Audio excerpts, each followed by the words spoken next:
Feliz y bendecido día, aprendiendo un curso de milagros.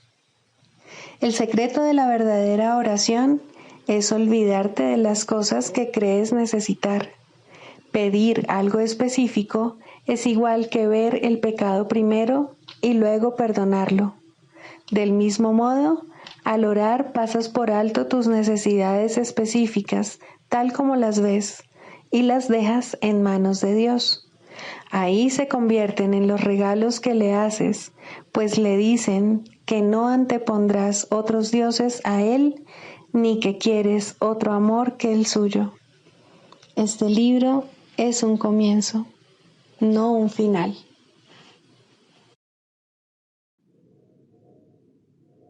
Del prefacio, que postula, párrafo 8.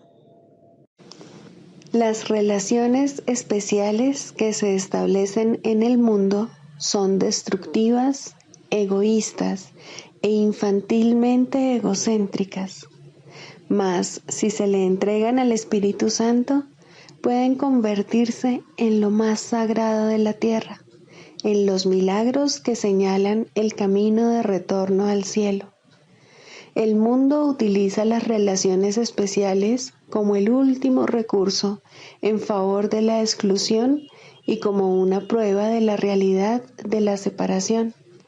El Espíritu Santo las transforma en perfectas lecciones de perdón y las utiliza como un medio para despertarnos del sueño. Cada una representa una oportunidad de sanar nuestras percepciones y de corregir nuestros errores. Cada una es una nueva oportunidad de perdonarnos a nosotros mismos, perdonando a otros. Y cada una viene a ser una invitación más al Espíritu Santo y al recuerdo de Dios. Introducción. Este es un curso de milagros, es un curso obligatorio. Solo el momento en que decides tomarlo es voluntario. Tener libre albedrío no quiere decir que tú mismo puedas establecer el plan de estudios. Significa únicamente que puedes elegir lo que quieres aprender en cualquier momento dado.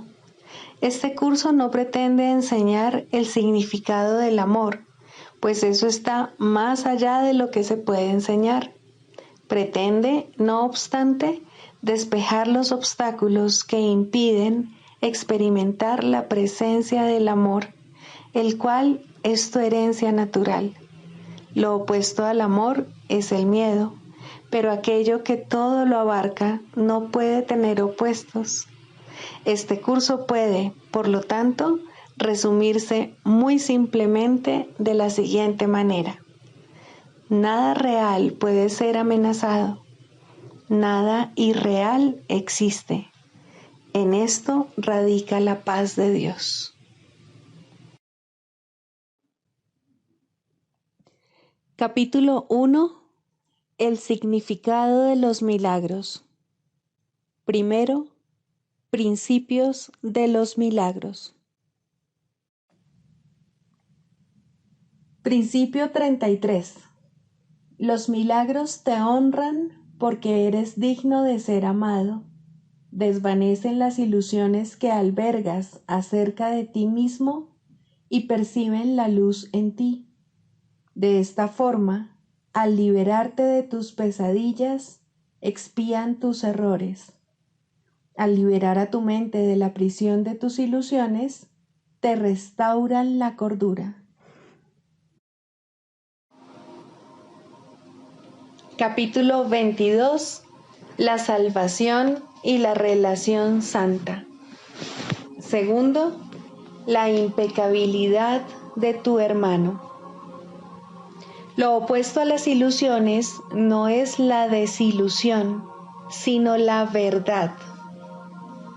Para el ego, para el que la verdad no tiene significado, parecen ser las ilusiones y la desilusión las únicas alternativas, las cuales son diferentes entre sí, pero en verdad son lo mismo. Ambas aportan el mismo cúmulo de sufrimiento, aunque cada una parece ser la única manera de escaparse de la aflicción que la otra ocasiona. Toda ilusión alberga dolor y sufrimiento entre los tenebrosos pliegues de las pesadas vestiduras tras las que oculta su inexistencia. Sin embargo, esas sombrías y pesadas vestiduras son las que cubren a aquellos que van en pos de ilusiones y las que los mantienen ocultos del júbilo de la verdad. La verdad es lo opuesto a las ilusiones porque ofrece dicha. ¿Qué otra cosa sino la dicha podría ser lo opuesto al sufrimiento? Abandonar un tipo de sufrimiento e ir en busca de otro no es un escape. Cambiar una ilusión por otra no es realmente un cambio. Tratar de encontrar felicidad en el sufrimiento es una insensatez, pues ¿cómo se iba a poder encontrar felicidad en el sufrimiento? Lo único que se puede hacer en el tenebroso mundo del sufrimiento es seleccionar algunos aspectos de él, verlos como si fuesen diferentes y luego definir la diferencia como felicidad. Percibir una diferencia donde no la hay, no obstante, realmente no cambia nada. Lo único que hacen las ilusiones es ocasionar culpabilidad, sufrimiento, enfermedad y muerte a sus creyentes. La forma en que las ilusiones se aceptan es irrelevante. A los ojos de la razón, ninguna forma de sufrimiento se puede confundir con la dicha. La dicha es eterna. Puedes estar completamente seguro de que todo lo que aparenta ser felicidad y no es duradero es realmente miedo.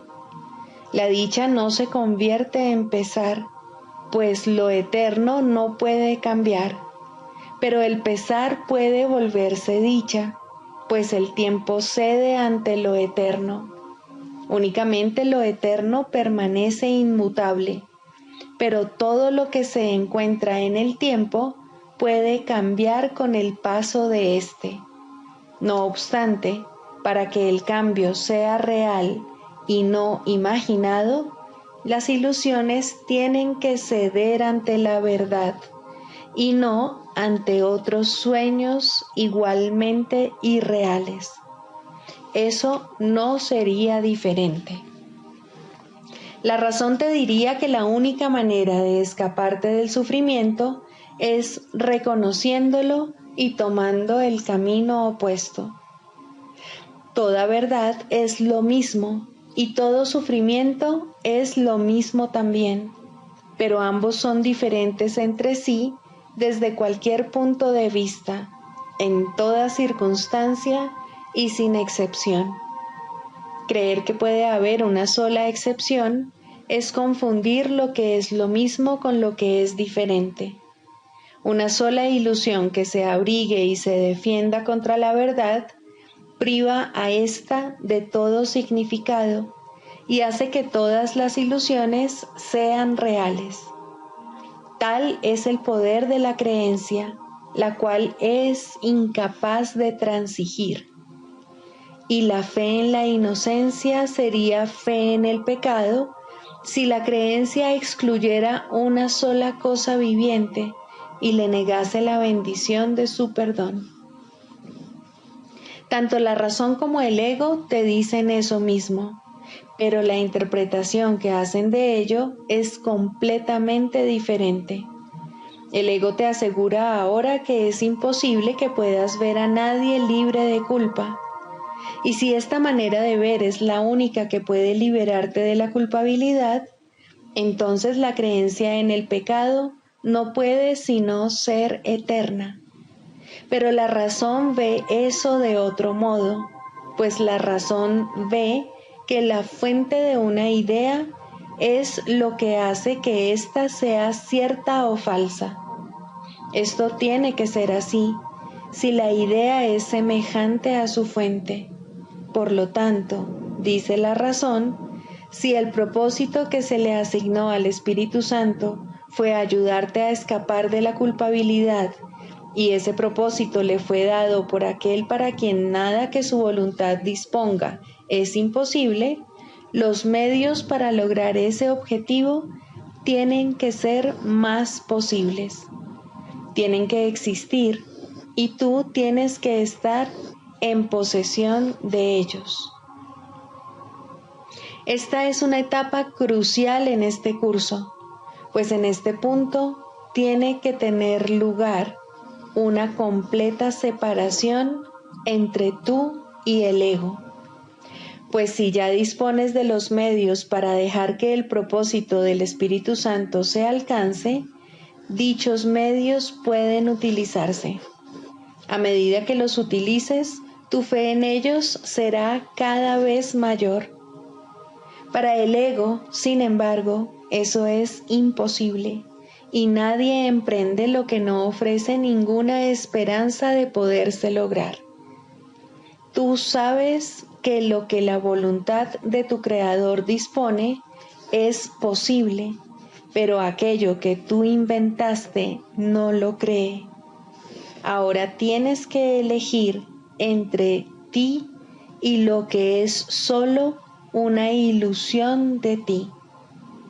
No ambas cosas, sino una sola. No tiene objeto intentar eludir esta decisión.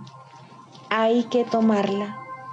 Y la fe y la creencia pueden inclinarse hacia cualquiera de estas dos opciones, pero la razón te dice que el sufrimiento se encuentra únicamente en una de ellas y la dicha en la otra.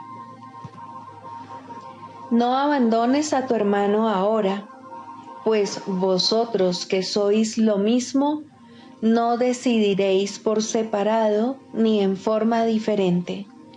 Os dais el uno al otro, o bien vida, o bien muerte. Sois cada uno el salvador del otro o su juez, y os ofrecéis refugio o condenación. Este curso o bien se creerá enteramente, o bien no se creerá en absoluto, pues es completamente cierto o completamente falso, y no puede ser creído solo parcialmente. Y tú te escaparás enteramente del sufrimiento, o no te escaparás en absoluto.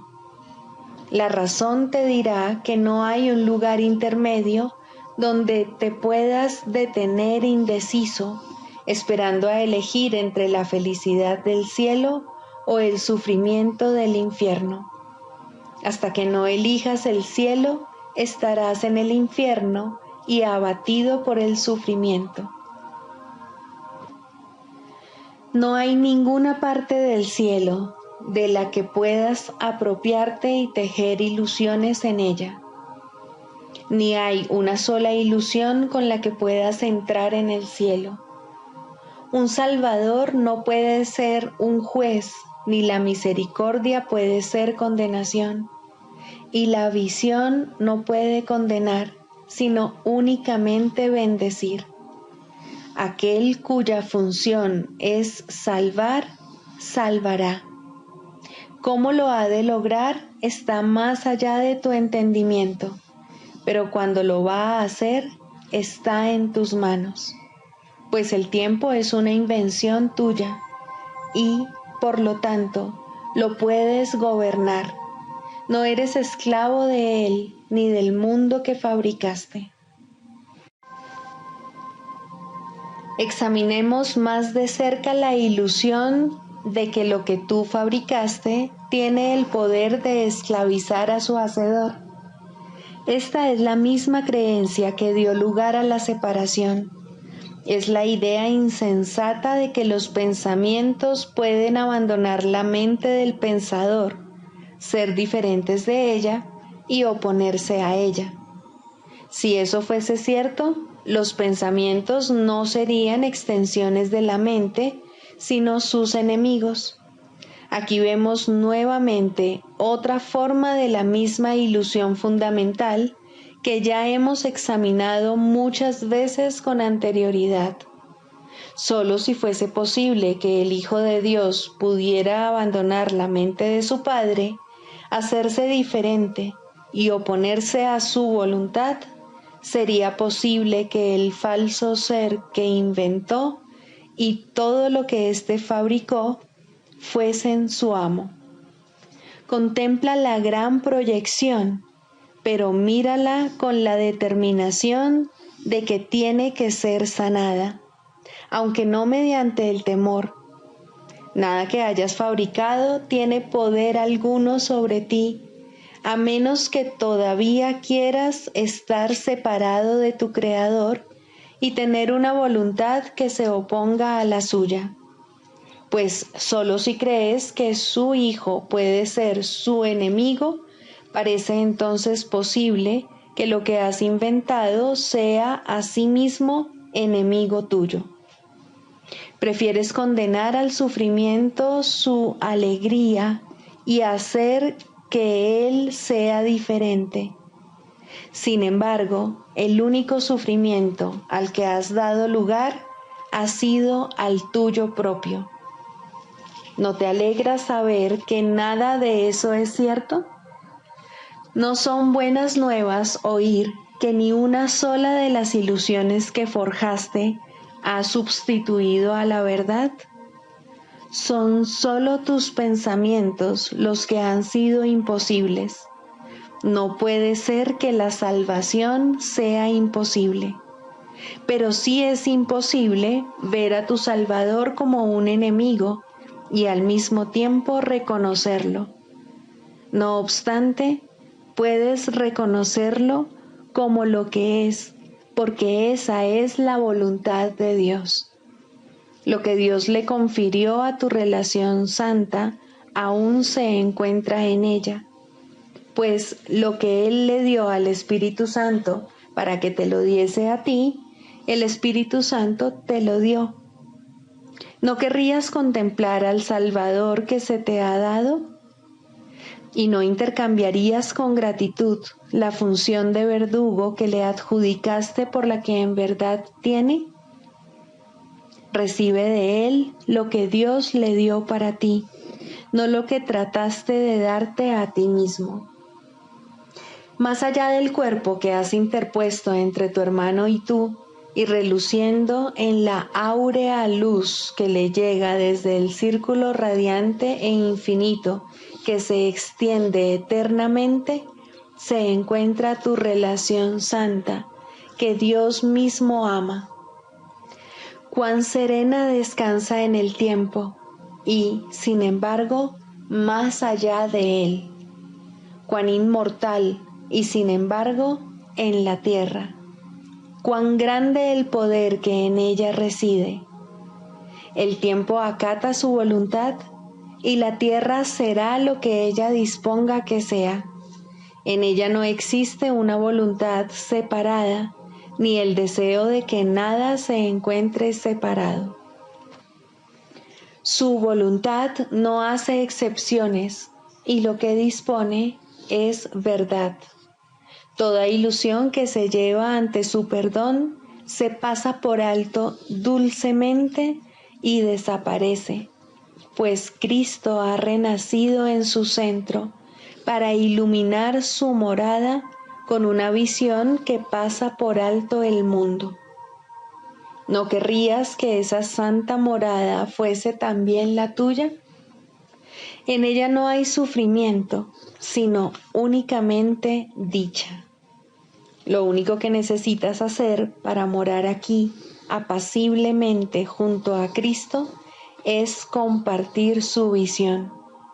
La visión que le concede inmediatamente y de todo corazón a aquel que esté dispuesto a ver a su hermano libre de pecado.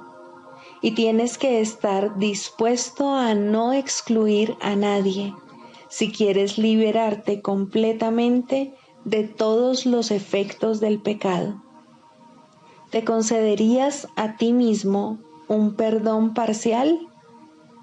¿Puedes alcanzar el cielo mientras un solo pecado aún te tiente a seguir sufriendo? El cielo es el hogar de la pureza perfecta y Dios lo creó para ti. Contempla a tu santo hermano, tan libre de pecado como tú, y permítele que te conduzca hasta allí.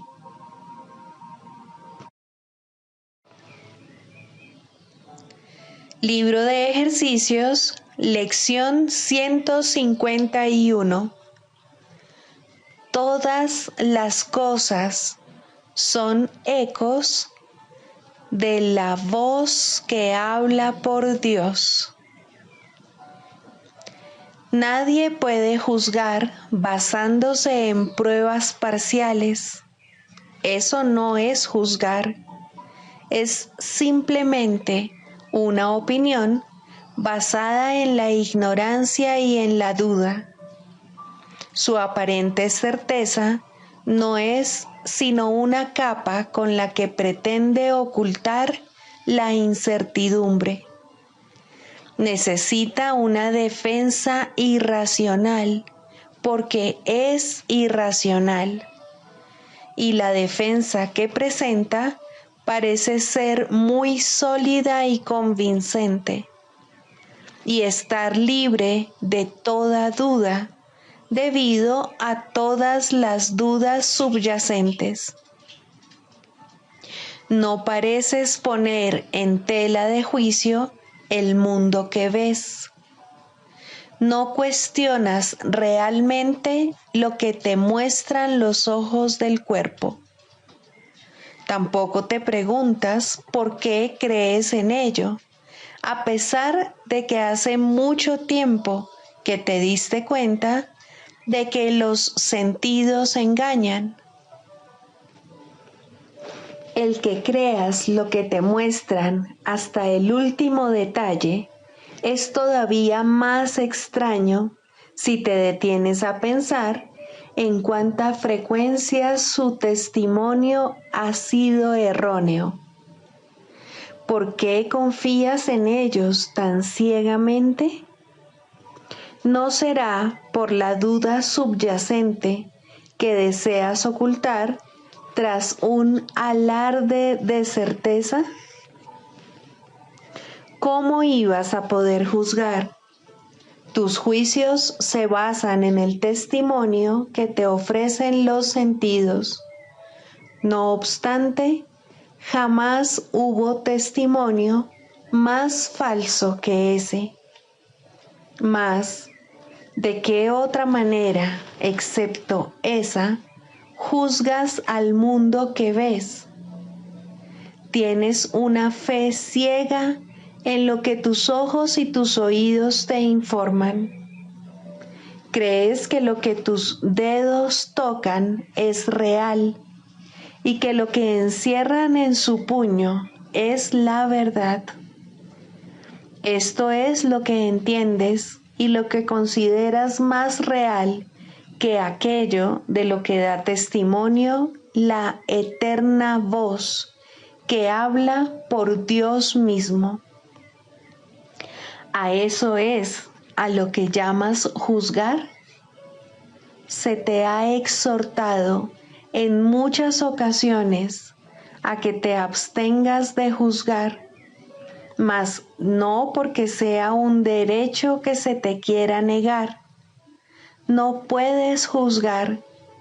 Lo único que puedes hacer es creer en los juicios del ego, los cuales son todos falsos. El ego dirige tus sentidos celosamente para probarte cuán débil eres, cuán indefenso y temeroso, cuán aprehensivo del justo castigo, cuán ennegrecido por el pecado y cuán miserable por razón de tu culpabilidad. El ego te dice que esa cosa de la que él te habla y que defendería a toda costa es lo que tú eres. Y tú te lo crees sin ninguna sombra de duda. Mas debajo de todo ello ya se oculta la duda de que él mismo no cree en lo que con tanta convicción te presenta como la realidad. Es únicamente a sí mismo a quien condena. Es en sí mismo donde ve culpabilidad. Es su propia desesperación lo que ve en ti. No prestes oídos a su voz. Los testigos que te envía para probarte que su propia maldad es la tuya y que hablan con certeza de lo que no saben, son falsos.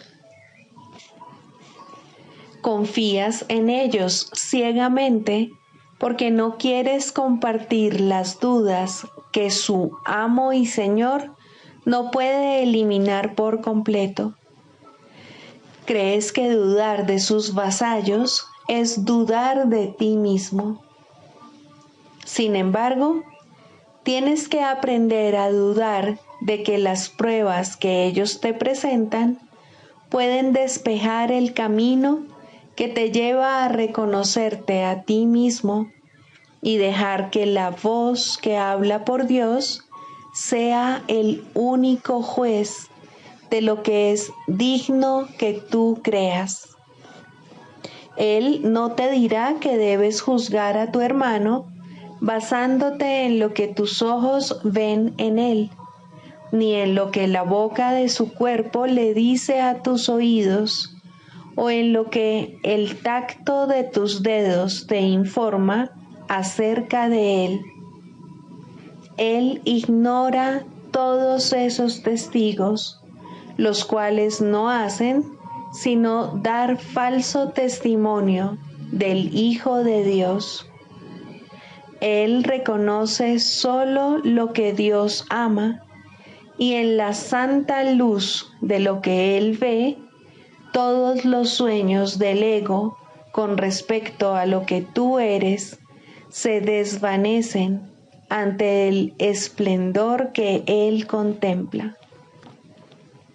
Deja que Él sea el juez de lo que eres, pues en su certeza la duda no tiene cabida, ya que descansa en una certeza tan grande que ante su faz dudar no tiene sentido.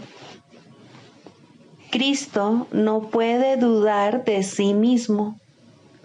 La voz que habla por Dios puede tan solo honrarle y deleitarse en su perfecta y eterna impecabilidad. Aquel a quien Él ha juzgado no puede sino reírse de la culpabilidad al no estar dispuesto ya a seguir jugando con los juguetes del pecado, ni a hacerle caso a los testigos del cuerpo, al encontrarse extático ante la santa faz de Cristo. Así es como Él te juzga. Acepta su palabra con respecto a lo que eres, pues Él da testimonio de la belleza de tu creación y de la mente cuyo pensamiento creó tu realidad. ¿Qué importancia puede tener el cuerpo para aquel que conoce la gloria del Padre y la del Hijo? ¿Podrían acaso los murmullos del ego llegar hasta él? ¿Qué podría convencerle de que tus pecados son reales? Deja a sí mismo que Él sea el juez de todo lo que parece acontecerte en este mundo. Sus lecciones te permitirán cerrar la brecha entre las ilusiones y la verdad. Él eliminará todo vestigio de fe que hayas depositado en el dolor, los desastres, el sufrimiento y la pérdida. Él te concede una visión que puede ver más allá de estas sombrías apariencias y contemplar la dulce faz de Cristo en todas ellas. Ya no volverás a dudar de que lo único que te puede acontecer a ti, a quien Dios ama, son cosas buenas, pues Él juzgará todos los acontecimientos y te enseñará la única lección que todos ellos encierran. Él seleccionará los elementos en ellos que representan la verdad e ignorará aquellos aspectos que solo reflejan sueños fútiles y reinterpretará desde el único marco de referencia que tiene, el cual es absolutamente íntegro y seguro. Todo lo que veas, todos los acontecimientos, circunstancias y sucesos que de una manera u otra parezcan afectarte. Y verás el amor que se encuentra más allá del odio, la inmutabilidad en medio del cambio, lo puro en el pecado y sobre el mundo únicamente la bendición del cielo. Tal es tu resurrección, pues tu vida no forma parte de nada de lo que ves. Tu vida tiene lugar más allá del cuerpo y del mundo, más allá de todos los testigos de lo profano, dentro de lo santo, y es tan santa como ello mismo. En todo el mundo y en todas las cosas, su voz no te hablará más que de tu Creador y de tu ser, el cual es uno con Él.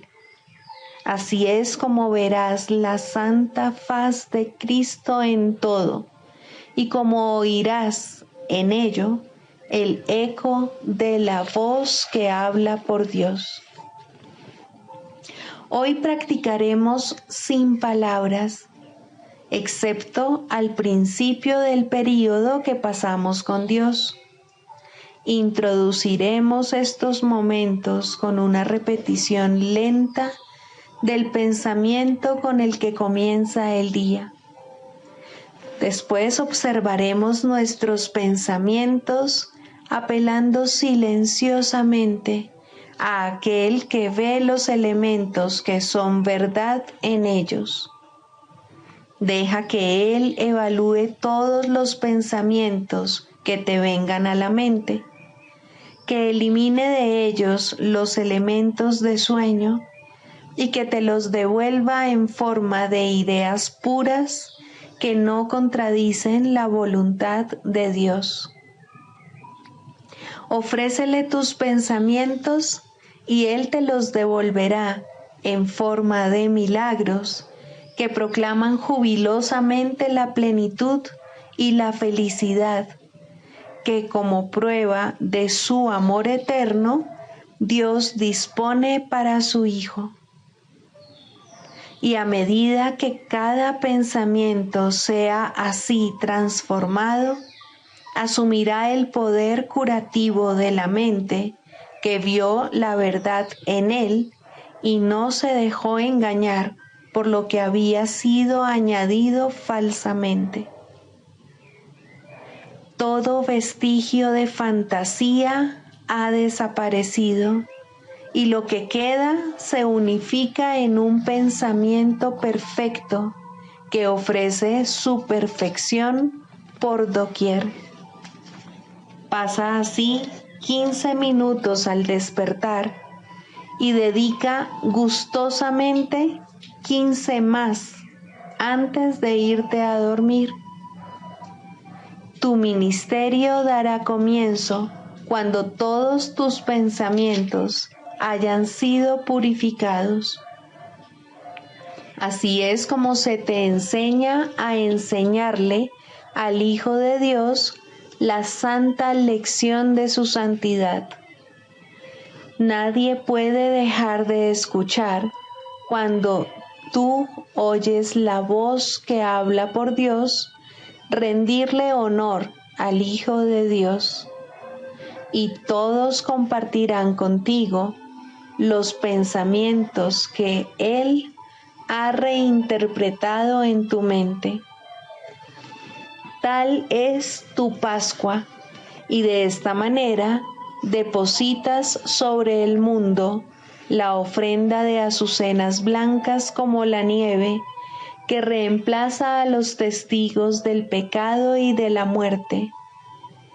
Mediante tu transfiguración, el mundo se redime y se le libera jubilosamente de la culpabilidad.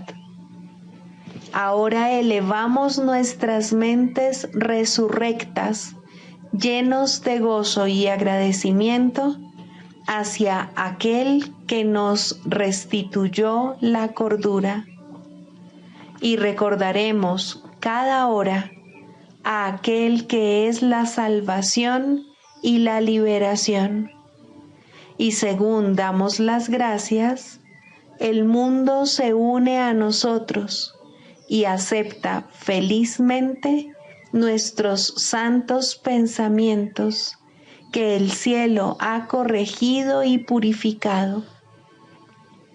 Ahora por fin ha comenzado nuestro ministerio para llevar alrededor del mundo las buenas nuevas de que en la verdad no hay ilusiones y de que por mediación nuestra la paz de Dios le pertenece a todos.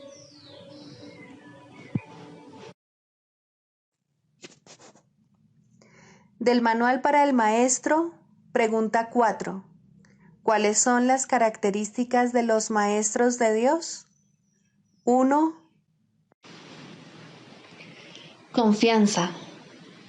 He aquí la base sobre la que descansa su capacidad para llevar a cabo su función. La percepción es el resultado de lo que se ha aprendido. De hecho, la percepción es lo que se ha aprendido, ya que causa y efecto nunca se encuentran separados. Los maestros de Dios tienen confianza en el mundo, porque han aprendido que no está regido por las leyes que el mundo inventó. Está regido por un poder que se encuentra en ellos, pero que no es de ellos. Este poder es el que mantiene todas las cosas a salvo. Mediante este poder, los maestros de Dios contemplan un mundo perdonado. Una vez que hemos experimentado ese poder, es imposible volver a confiar en nuestra insignificante fuerza propia. ¿Quién trataría de volar con las minúsculas alas de un gorrión cuando se le ha dado el formidable poder de un águila? ¿Y quién pondría su fe en las miserables ofrendas del ego cuando los dones de Dios se encuentran desplegados ante él? ¿Qué induce a los maestros de Dios a efectuar este cambio? A. Desarrollo de la confianza. En primer lugar, tienen que pasar por lo que podría calificarse como un periodo de deshacimiento. Ello no tiene por qué ser doloroso, aunque normalmente lo es. Durante este periodo parece como si nos estuviesen quitando las cosas, y raramente se comprende, en un principio, que estamos simplemente reconociendo su falta de valor. ¿De qué otro modo se iba a poder percibir lo que no tiene valor, a no ser que el perceptor estuviese en una posición desde la que no puede sino ver las cosas de otra manera? Aún no ha llegado al punto en el que puede efectuar el cambio interno totalmente. Por ello, el plan a veces requiere que se efectúen cambios en lo que parecen ser las circunstancias externas. Estos cambios son siempre beneficiosos. Una vez que el maestro de Dios ha aprendido esto, pasa a la segunda fase. Ahora el maestro de Dios tiene que pasar por un periodo de selección. Este periodo es siempre bastante difícil, Pues al haber aprendido que los cambios que se producen en su vida son siempre beneficiosos, tiene entonces que tomar todas sus decisiones sobre la base de si contribuyen a que el beneficio sea mayor o menor. Descubrirá que muchas cosas, si no la mayoría de las que antes valoraba, tan solo obstruyen su capacidad para transferir lo que ha aprendido a las nuevas situaciones que se le presentan. Puesto que ha valorado lo que en verdad no vale nada, no generalizará la lección por temor a lo que cree que puede perder o deba sacrificar. Se necesita haber aprendido mucho para poder llegar a entender que todas las cosas, acontecimientos, encuentros y circunstancias son provechosos. Solo en la medida en que son provechosos, deberá concedérseles algún grado de realidad en este mundo de ilusiones. La palabra valor no puede aplicarse a nada más. La tercera fase por la que el Maestro de Dios tiene que pasar podría llamarse periodo de renuncia. Si se interpreta esto como una renuncia a lo que es deseable, se generará un enorme conflicto. Son pocos los maestros de Dios que se escapan completamente de esta zozobra. No tiene ningún sentido, no obstante, separar lo que tiene valor de lo que no lo tiene, a menos que se dé el paso que sigue naturalmente. Por lo tanto, el periodo de transición tiene que ser un periodo en el que el Maestro de Dios se siente obligado a sacrificar sus propios intereses en aras de la verdad. Todavía no se ha dado cuenta de cuán absolutamente imposible sería una exigencia así. Esto solo lo puede aprender a medida que renuncia realmente a lo que no tiene valor. Mediante esa renuncia, aprende que donde esperaba aflicción, encuentra en su lugar una feliz despreocupación. Donde pensaba que se le pedía algo, se encuentra agraciado con un regalo. Ahora llega un periodo de asentamiento. Es este un periodo de reposo en el que el Maestro de Dios descansa razonablemente en paz por un tiempo. Ahora consolida su aprendizaje. Ahora comienza a ver el valor de transferir lo que ha aprendido de unas situaciones a otras. El potencial de lo que ha aprendido es literalmente asombroso, y el Maestro de Dios ha llegado a un punto en su progreso desde el que puede ver que en dicho aprendizaje radica su escape. Renuncia a lo que no quieres y quédate con lo que sí quieres. Qué simple es lo obvio y qué fácil. El Maestro de Dios necesita este periodo de respiro. Todavía no ha llegado tan lejos como cree, mas cuando está listo para seguir adelante, marcharán a su lado compañeros poderosos. Ahora descansa por un rato y los convoca antes de proseguir. A partir de ahí, ya no seguirá adelante solo. La siguiente fase es ciertamente un periodo de inestabilidad. El Maestro de Dios debe entender ahora que en realidad no sabía distinguir entre lo que tiene valor y lo que no lo tiene. Lo único que ha aprendido hasta ahora es que no desea lo que no tiene valor y que sí desea lo que tiene. Su propio proceso de selección, no obstante, no le sirvió para enseñarle la diferencia. La idea de sacrificio, tan fundamental en su sistema de pensamiento, imposibilitó el que pudiese discernir. Pensó que había aprendido a estar dispuesto, pero ahora se da cuenta de que no sabe para qué sirve estar dispuesto. Ahora tiene que alcanzar un estado que puede permanecer fuera de su alcance por mucho, mucho tiempo. Tiene que aprender a dejar de lado todo juicio y a preguntarse en toda circunstancia qué es lo que realmente quiere. De no ser porque cada uno de los pasos en esta dirección está tan fuertemente reforzado, cuán difícil sería darlos.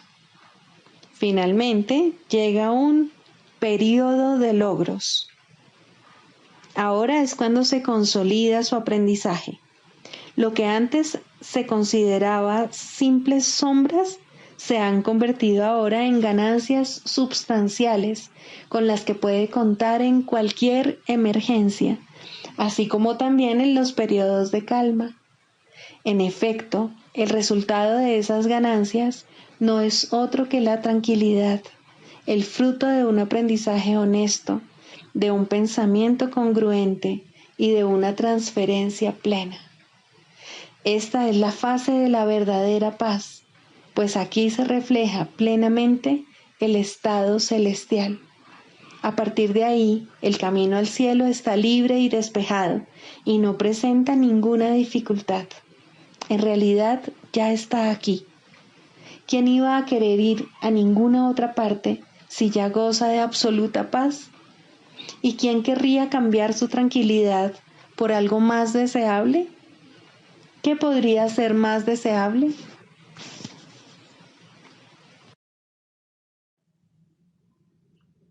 Manual para el maestro, pregunta 16. ¿Cómo debe pasar el día el maestro de Dios? Para un maestro de Dios avanzado, esta pregunta es irrelevante. No tiene un programa fijo, pues las lecciones cambian de día en día.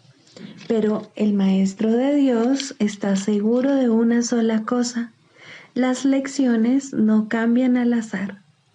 Al darse cuenta de esto y entender que es verdad, el maestro descansa contento.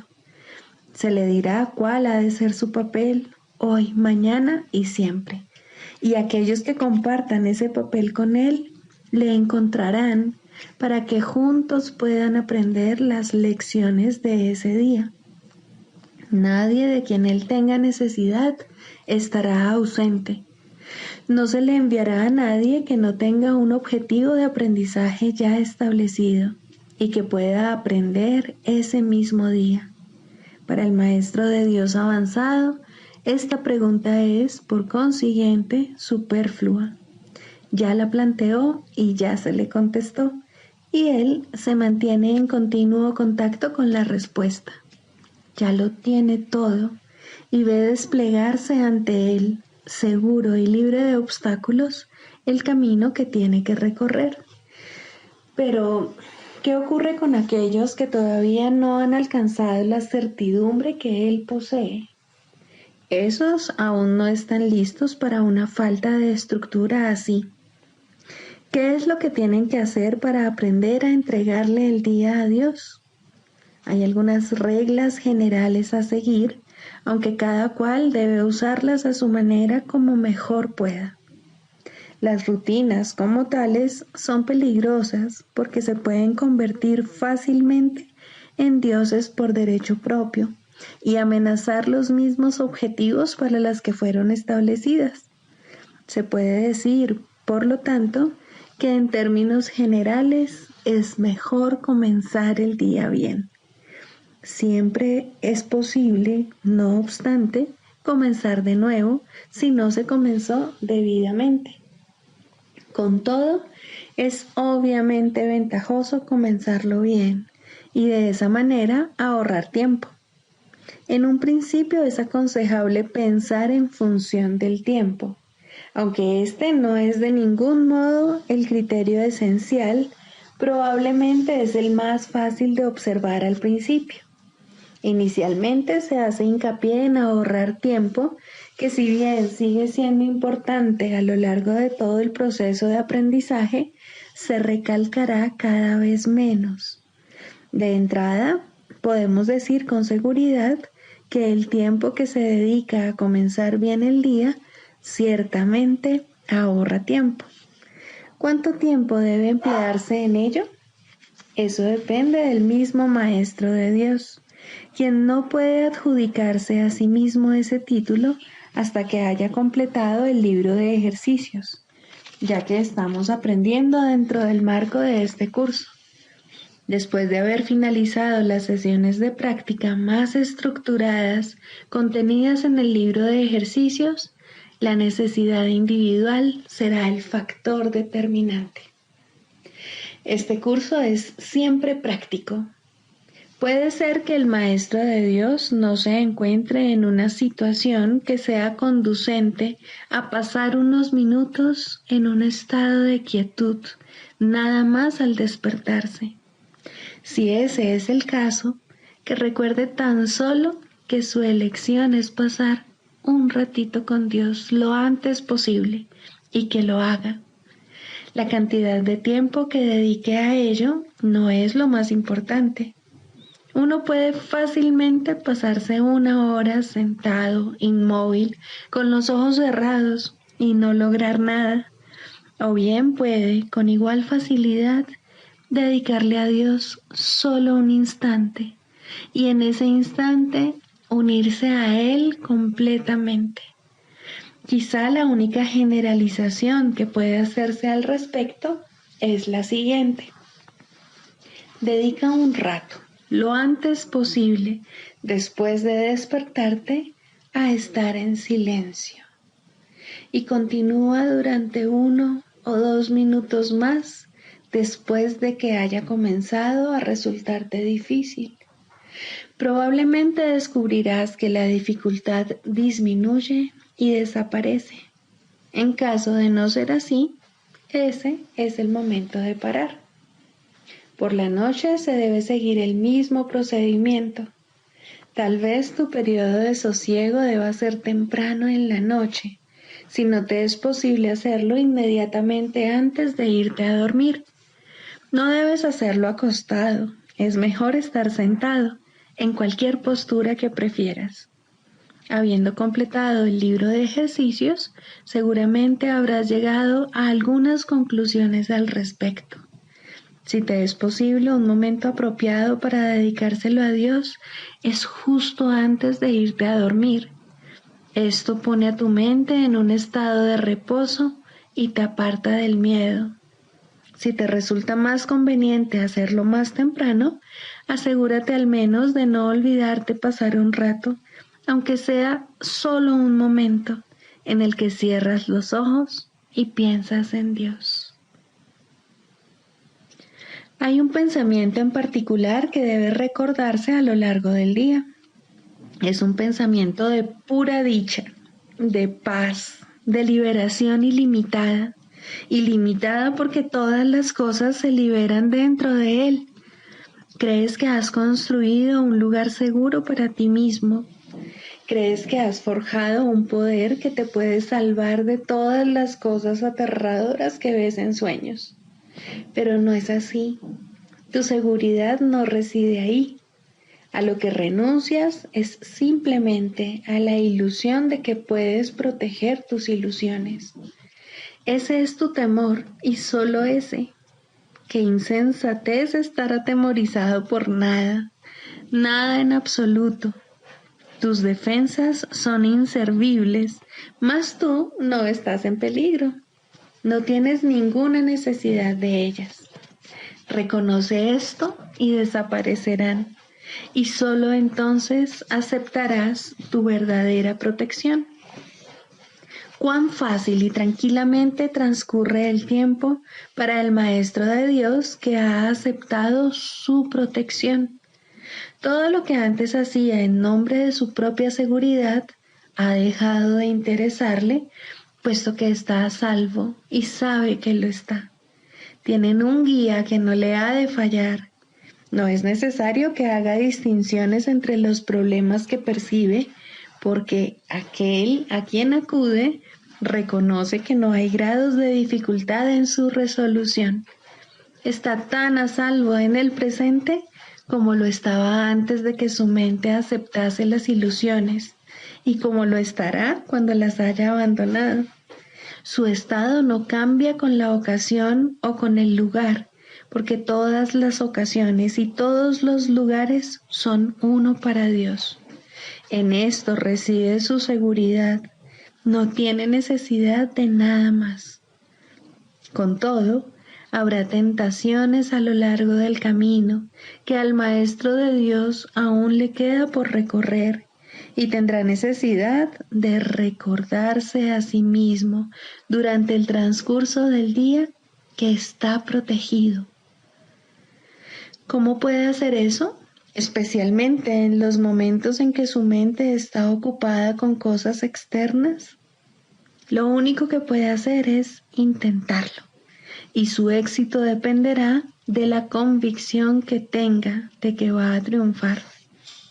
Deberá tener absoluta certeza de que su éxito no procede de él, pero que se le dará en cualquier momento, lugar o circunstancia que lo pida. Habrá ocasiones en que su certeza flaqueará, y en el momento en que esto ocurra, el Maestro de Dios volverá a tratar, como antes, de depender únicamente de sí mismo. No olvides que eso es magia, y la magia es un pobre sustituto de la verdadera ayuda. No es suficientemente buena para el Maestro de Dios, porque no es suficientemente buena para el Hijo de Dios. Evitar la magia es evitar la tentación, pues toda tentación no es más que el intento de sustituir la voluntad de Dios por otra. Estos intentos pueden parecer ciertamente aterradores, pero son simplemente patéticos. No pueden tener efectos, ya sean buenos o malos, sanadores o destructivos, tranquilizadores o aterradores, gratificantes o que exijan sacrificio.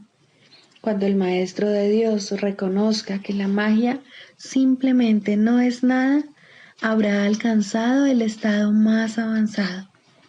Todas las lecciones intermedias no hacen sino conducirle a este estado y facilitar el que este objetivo esté más cerca de reconocerse, pues cualquier tipo de magia, sea cual sea su forma, es simplemente impotente. Su impotencia explica por qué es tan fácil escaparse de ella. Es imposible que lo que no tiene efectos pueda aterrorizar. No hay nada que pueda sustituir a la voluntad de Dios. Dicho llanamente, a este hecho es al que el Maestro de Dios dedica su día.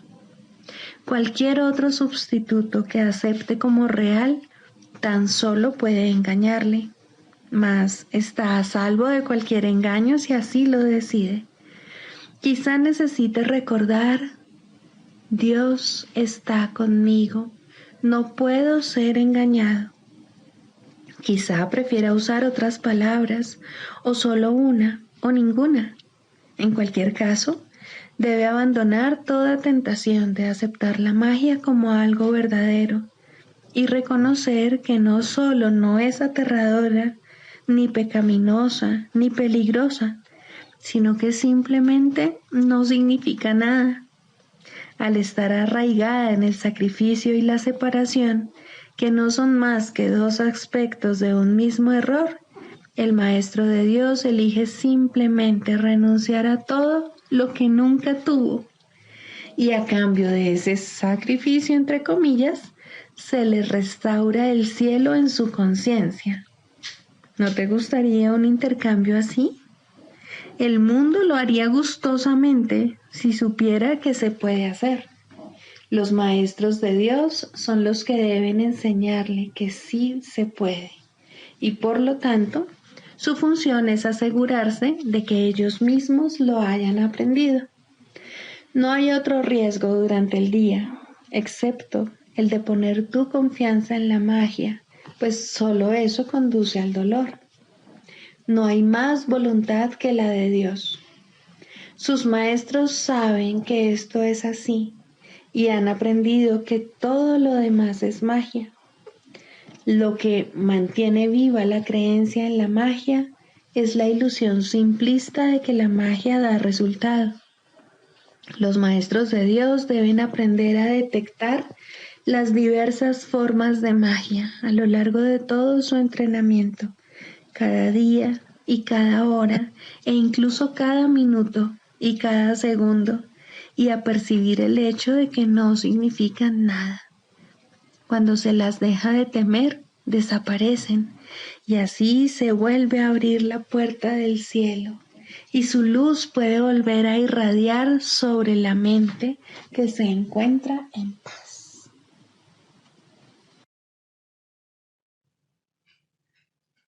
Clarificación de términos. El perdón, la faz de Cristo. El perdón es el medio que nos lleva a Dios y que nos permite alcanzarle, mas es algo ajeno a Él. Es imposible concebir que algo creado por Él pueda necesitar perdón. El perdón, entonces, es una ilusión, pero debido a su propósito, que es el del Espíritu Santo, hay algo en ella que hace que sea diferente. A diferencia de las demás ilusiones, nos aleja del error en vez de acercarnos a él. Al perdón podría considerársele una clase de ficción feliz, una manera en la que los que no saben pueden salvar la brecha entre su percepción y la verdad. No pueden pasar directamente de la percepción al conocimiento, porque no creen que esa sea su voluntad. Esto hace que Dios parezca ser un enemigo en lugar de lo que realmente es, y es precisamente esta percepción de mente la que hace que no estén dispuestos a simplemente ascender y retornar a Él en paz. Y de este modo necesitan una ilusión de ayuda, porque se encuentran desvalidos, un pensamiento de paz porque están en conflicto. Dios sabe lo que su Hijo necesita antes de que Él se lo pida. Dios no se ocupa en absoluto de la forma, pero al haber otorgado el contenido, su voluntad es que se comprenda, y eso basta.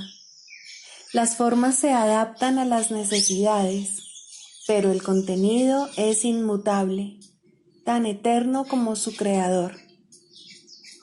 Antes de que el recuerdo de Dios pueda retornar, es necesario ver la faz de Cristo. La razón es obvia. Para ver la faz de Cristo se requiere percepción. El conocimiento no es algo que se pueda ver, pero la faz de Cristo es el gran símbolo del perdón. Es la salvación, es el símbolo del mundo real. El que la ve deja de ver el mundo. Está tan cerca ya del umbral del cielo como es posible estar mientras aún esté afuera. Mas desde ahí, un paso más basta para entrar. Es el paso final, y ese se lo dejamos a Dios. El perdón es un símbolo también, pero en cuanto que símbolo exclusivo de la voluntad del Padre, no puede ser dividido.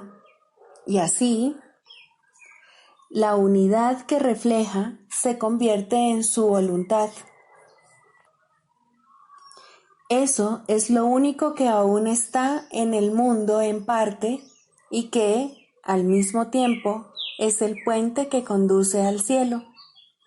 La voluntad de Dios es lo único que existe. Lo único que podemos hacer es pasar de la nada al todo, del infierno al cielo. ¿Es esto una jornada? No, en verdad no lo es, pues la verdad no va a ninguna parte. Pero las ilusiones cambian según el lugar o la época. El paso final no es más que otro cambio. Por ser una percepción, es en parte irreal. Sin embargo, esa parte desaparecerá. Lo que entonces quedará será la paz eterna y la voluntad de Dios. Ahora ya no hay deseos, pues los deseos cambian. Incluso lo que una vez se deseó puede volverse indeseable. Esto es así porque el ego jamás puede estar en paz. Pero la voluntad es constante por ser el don de Dios, y lo que Él da es siempre como Él mismo. Este es el propósito de la faz de Cristo. Es el regalo de Dios para la salvación de su Hijo. Contempla únicamente esto y habrás sido perdonado. Cuán hermoso se vuelve el mundo en ese instante en el que ves la verdad acerca de ti mismo reflejada en él. Ahora estás libre de pecado y contemplas tu impecabilidad. Ahora eres santo y así lo percibes. Y ahora la mente retorna a su Creador, la unión de Padre e Hijo, la unidad de unidades que se encuentra detrás de toda unión, aunque más allá de todas ellas. No se ve a Dios, sino que únicamente se le comprende. No se ataca a su Hijo, sino que se le reconoce.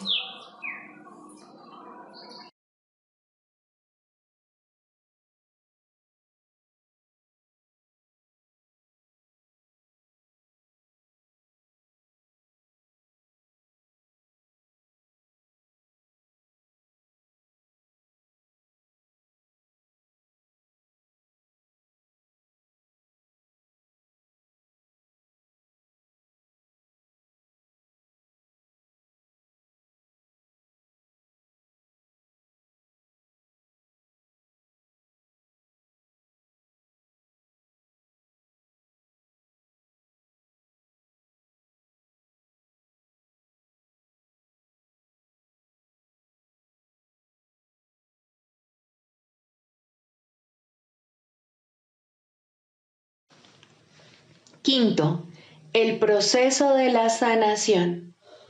Aunque la verdad es simple, de todas maneras se le tiene que enseñar a aquellos que ya han perdido su camino en interminables laberintos de complejidad. Esta es la gran ilusión. En su estela viene la inevitable creencia de que, para estar seguro, uno debe controlar lo desconocido. Esta extraña creencia se basa en ciertos pasos que nunca llegan a la conciencia. Primero, se introduce a través de la creencia de que hay fuerzas que deben vencerse para poder estar vivo. Y luego, parece como si estas fuerzas pudiesen mantenerse a raya únicamente mediante un inflado sentido del yo, que mantiene en la oscuridad lo que en realidad se siente y busca elevar las ilusiones a la luz. Recordemos que los que vienen a nosotros en busca de ayuda están severamente atemorizados. Lo que creen que ayudará solo puede hacer daño. Lo que creen que les hará daño es lo único que puede ayudar.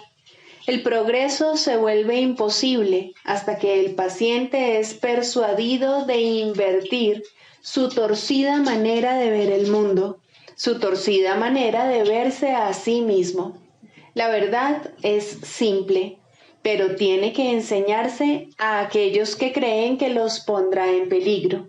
Se le tiene que enseñar a aquellos que atacarán por sentirse amenazados y a aquellos que necesitan la lección de la indefensión por encima de todo, para que ésta les demuestre lo que es la fortaleza. Si este mundo fuera ideal, tal vez podría existir una terapia ideal, y aún así sería inútil en un estado ideal. Hablamos de enseñanza ideal en un mundo en el cual el maestro perfecto no podría permanecer por mucho tiempo. El perfecto psicoterapeuta es solo un destello de un pensamiento aún no concebido, pero de todas maneras hablamos de lo que puede hacerse todavía para ayudar a los locos dentro de los límites de lo realizable. Mientras estén enfermos, pueden y deben ser ayudados. Nada más que eso se le pide a la psicoterapia.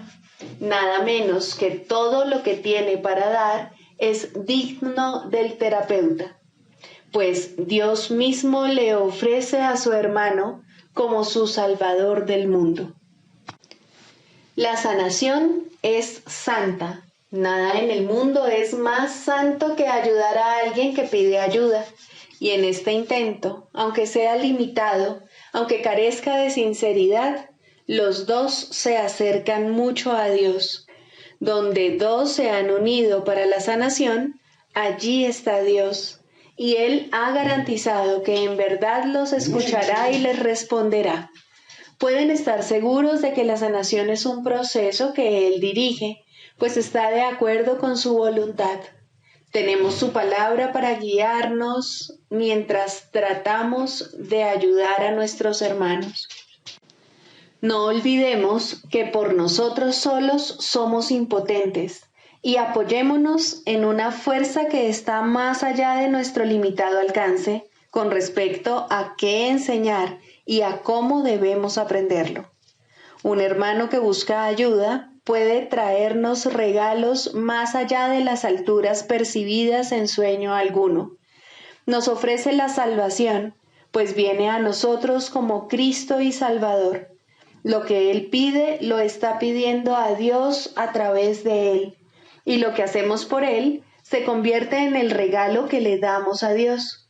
El sagrado pedido de ayuda del Hijo de Dios en su percibido infortunio, su Padre no puede sino contestarlo, pero Él necesita una voz a través de la cual hablar su sagrada palabra, una mano con la cual pueda alcanzar a su Hijo y tocar su corazón. En un proceso como ese, ¿quién podría no sanarse? Esta interacción sagrada es el plan de Dios mismo, por medio del cual su Hijo es salvado. Pues dos se han unido, y ahora las promesas de Dios son cumplidas por Él. Los límites impuestos tanto por el paciente como por el terapeuta no contarán para nada, pues la sanación ha comenzado.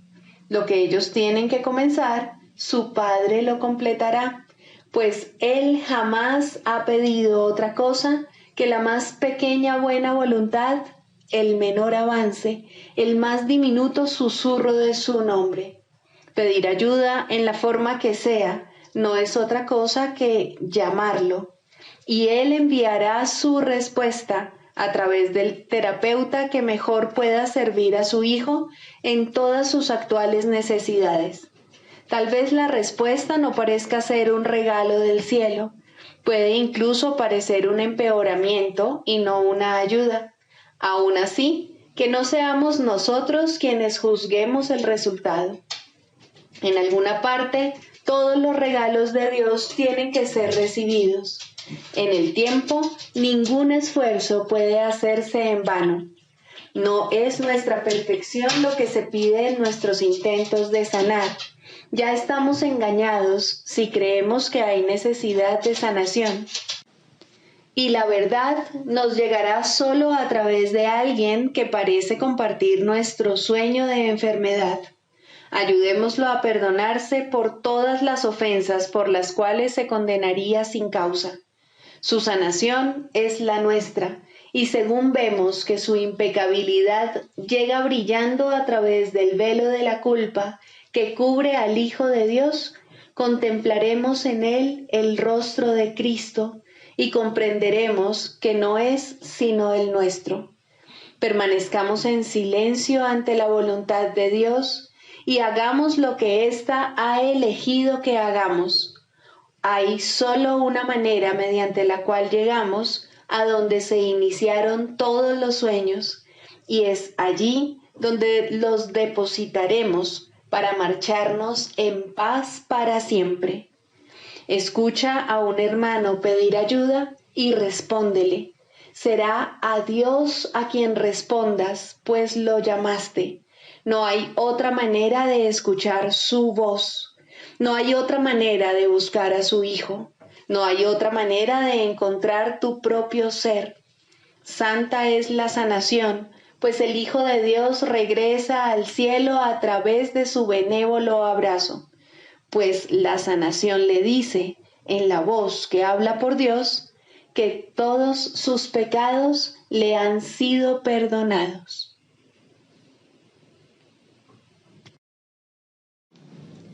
El canto de la oración, tercero, el perdón para salvar.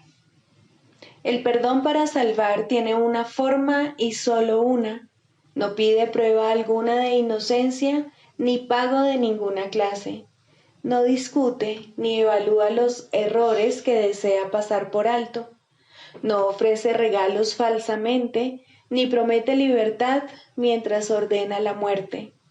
¿Acaso iba Dios a engañarte? Él solo te pide que tengas confianza y la buena voluntad de aprender cómo llegar a ser libre.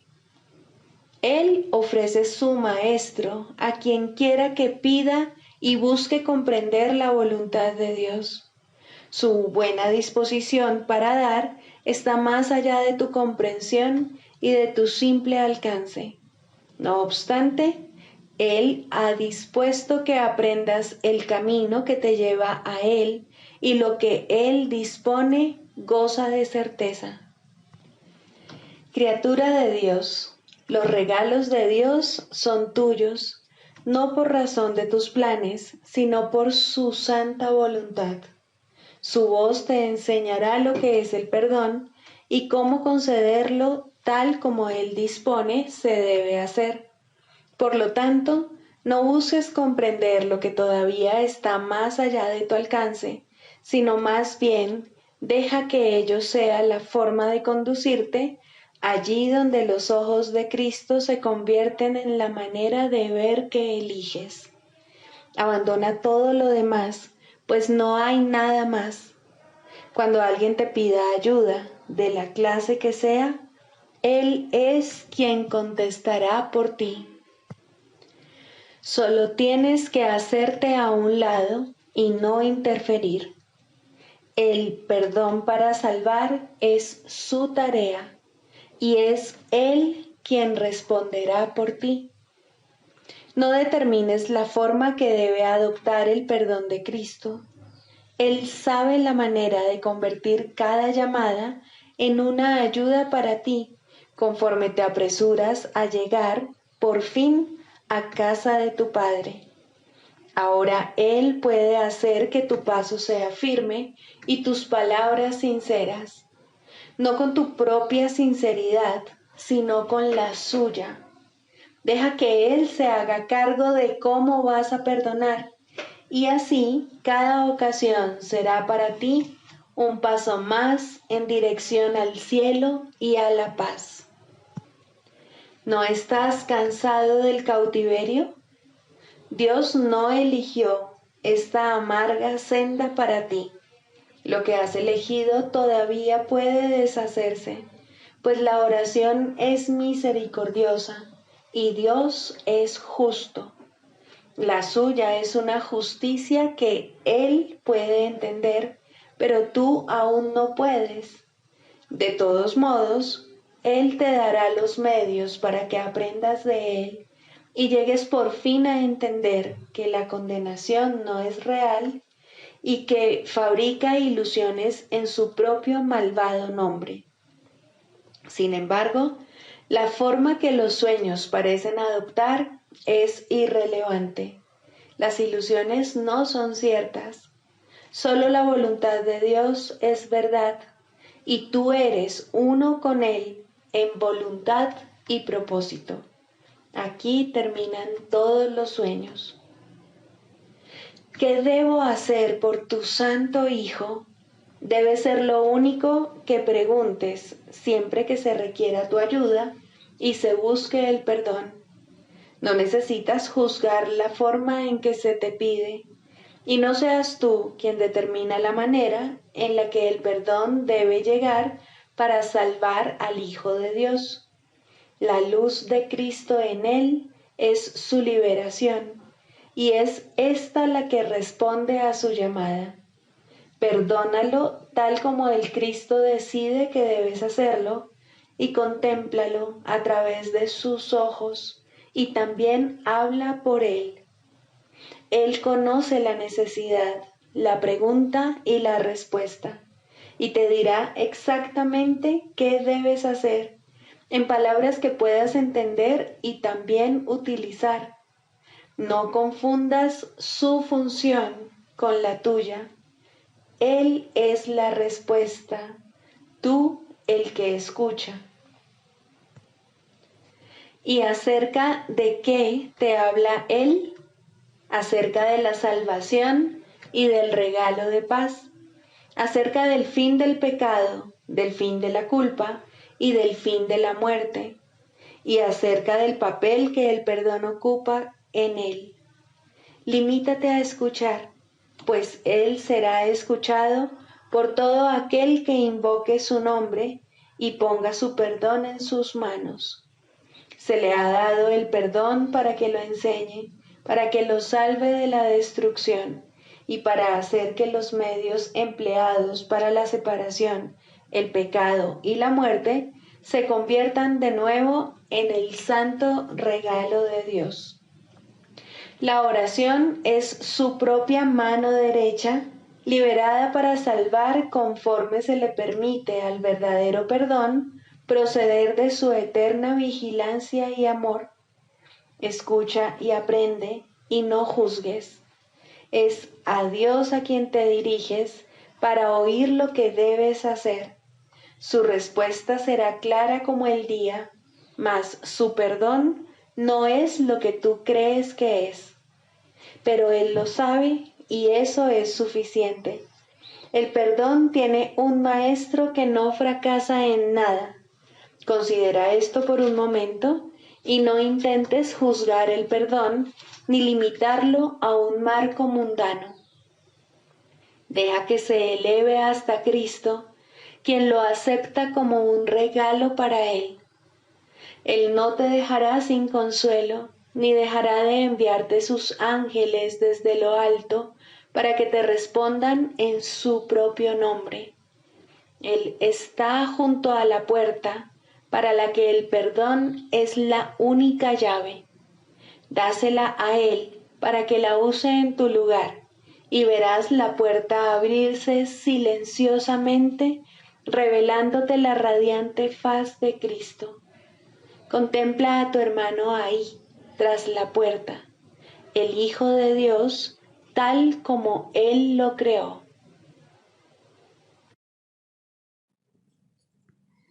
Sigamos a Jesús haciendo del perdón algo tan natural como respirar y algo tan vital como el aire. Amén.